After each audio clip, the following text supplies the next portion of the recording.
2026 বিশ্বকাপের রেশ কাটতে না কাটতেই আলোচনায় চলে এসেছে 2030 বিশ্বকাপ।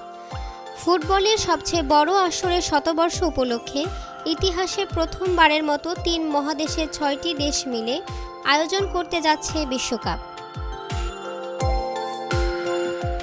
বিশ্বকাপের 24তম আসরের মূল আয়োজক মরক্কো, স্পেন ও পর্তুগাল।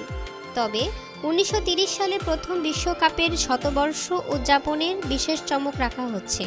উদ্বোধনী ম্যাচ হবে দক্ষিণ আমেরিকার উরুগুয়ে, আর্জেন্টিনা ও প্যারাগুয়েতে। এমনকি মন্টেভিডিওর সেই ঐতিহাসিক এস্তাদিও সেন্টেনারিও স্টেডিয়াম, যেখানে হয়েছিল প্রথম বিশ্বকাপের ফাইনাল, সেখানেও ফিরছে বিশ্বকাপের ম্যাচ। এরপর বাকি সব ম্যাচ গড়াবে ইউরোপ ও আমেরিকার মাটিতে স্পেন, পর্তুগাল আর মরক্কোর বিভিন্ন শহরে। আয়োজক হওয়ার সুবাদে 6 দেশই পাচ্ছে সরাসরি মূল পর্বে খেলার টিকিট। ফিফার সূচি বলছে 2030 সালের 8 জুন শুরু হবে উদ্বোধনী পর্ব, আর ফাইনাল হবে 21 জুলাই। তবে ফাইনালের ভেন্যু এখনও চূড়ান্ত করেনি ফিফা।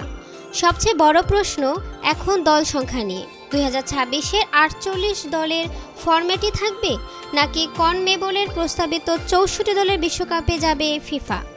এই সিদ্ধান্তের ওপরে নির্ভর করছে আগামী বিশ্বকাপের চূড়ান্ত রূপরেখা।